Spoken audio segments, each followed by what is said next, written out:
want him dead. I want his mother dead. I want his father dead. I want you to find his family and kill them. I want them dead.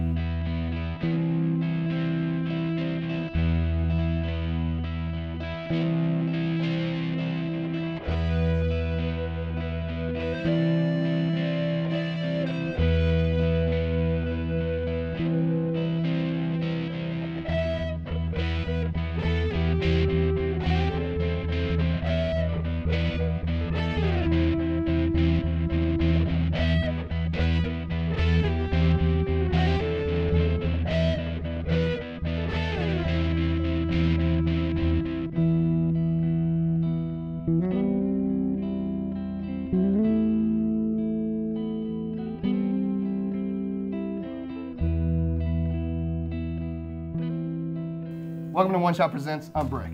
I'm Tiger. And what we do here is we review comics and action figures. That's right. Okay, the skit's done. You can take off the sunglasses. We're good. All right, Batman, why don't you get rid of your weapon then? It gives me security.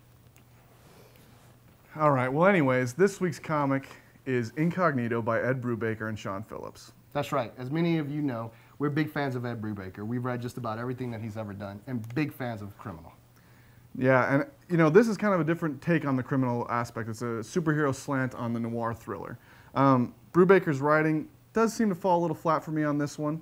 It's about a guy who used to be a supervillain, now he's in the witness protection program, and he's dealing with having a mundane life after being, you know, this supervillain that everyone's feared and respected. So it's kind of an interesting little take on a noir tale. Well, and the other thing too, as it's a noir tale, his brother's been killed in action. He has a twin brother, and he's been killed. And, you know, so he's a little sad about it. It's causing him to make probably silly judgments as like running around with his costume on in broad daylight. But I'm not a big fan of Incognito. I think that Brubaker's work in Criminal is much better. Yeah, like basically the thing that I love the most about this book is Sean Phillips' artwork. As always, it's just gorgeous. I mean, his use of color and shading and lights and all that crap, it's beautiful. I mean, it's really worth picking up the book for. Yeah. But the writing, it just seems like it's kind of a ripoff of Criminal. That's right, and it's not engaging enough. I mean, it is issue 1.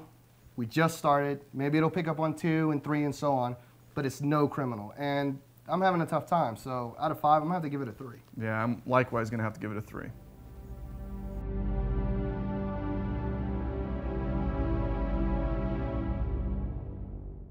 Hi, I'm Sophie 5, and this week I am reading Jane's in Love by Cecil Castellucci and Jim Rugg.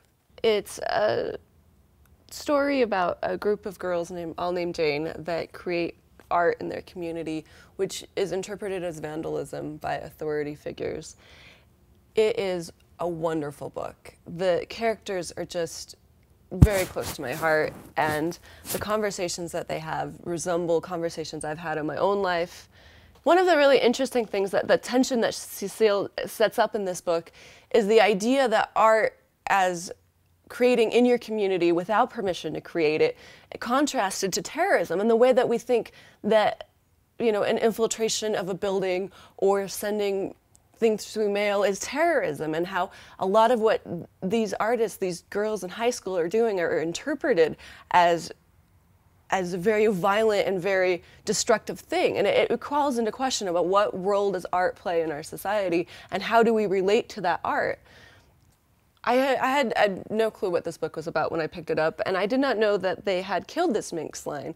And as someone that is constantly, you know, I mean, I love the superhero novel, but there aren't a lot of books that are geared to women and geared to young girls, and this is one of them. And it's a positive image of females, and it's a wonderful image of females, and it's such an unfortunate tragedy that the line has been discontinued. I recommend just buying what is left and showing your support for these books, because they should be restarted. They really should. This is opening up comics to a completely different group of people that have never read comics. I'm Sophie 5, and I give this book a 5 out of a 5.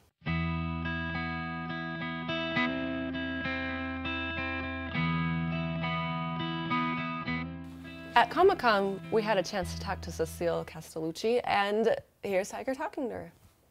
We're here with Cecil Castellucci. She's really busy signing books, but she's taking some time. Cecil, do you want to tell us a little bit about your books? Sure. I wrote a book called The Plain Janes, and now this is the new book. It's called The Janes in Love. It's the sequel. And basically, it's about a girl who named Jane who lives in the fictional city of Metro City, and she's in a terrorist attack, and she finds at the scene of the bombing a sketchbook that says "Art Saves." And when she moves to her new town in the suburbs because her parents are freaked out, she decides to start an all-girl guerrilla art gang, and they do random acts of art around their town, and the group is made up of 3 other girls named Jane. So it's the Plain Janes, people loving art in neighborhoods. So, Did you write it with any particular mission in mind? I mean, our friend Mimi told us it's, a very girl-friendly book, but was that the intention, or is that just kind of the response it's gotten? Well, I write young adult novels, and the novels that I write are usually for girls. So that's always sort of my main voice that I write for. I also am a girl, so there you go. But yeah, I mean, like DC Comics was starting the new Minx line, which is graphic novels for girls, and so they asked me if I had any ideas about, a graphic novel, and so I did write it absolutely with the intention of writing it for girls, because I love comic books, and I would love to see more girls read comic books. So, yeah, so. Right on. Well, thank you for your time. We appreciate it. Best of luck.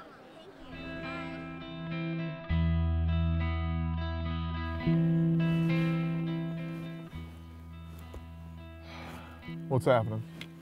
For this week's graphic novel review, I picked The Eternals by Neil Gaiman, with art by John Romita Jr. Now, I know everyone seems to say that Neil Gaiman's like the greatest writer of our modern day. I don't know if that's really true. Now, granted, this is the only book of his I've ever read, but I didn't really like it all that much. It's kind of basically the relaunching or the retelling of a Jack Kirby idea from the 60s.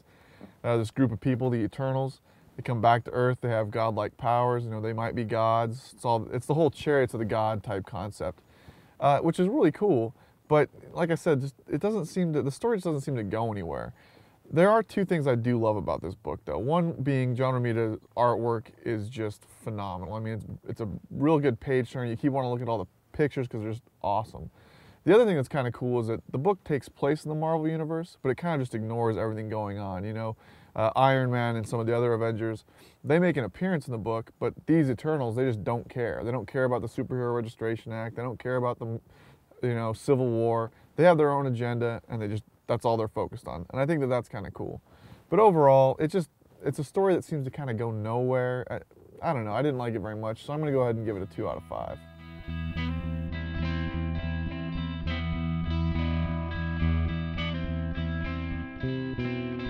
All right, that's our show for this week. Thanks for joining. Tune in next week when we review more comics and action figures. That's right, and we want to thank our sponsors, Night Flight, and check out Comics Nexus. We're also on Comcast On Demand, so if you're in Utah, check it out. Yeah, check it out. Anyway, that's our show. We'll see you next week.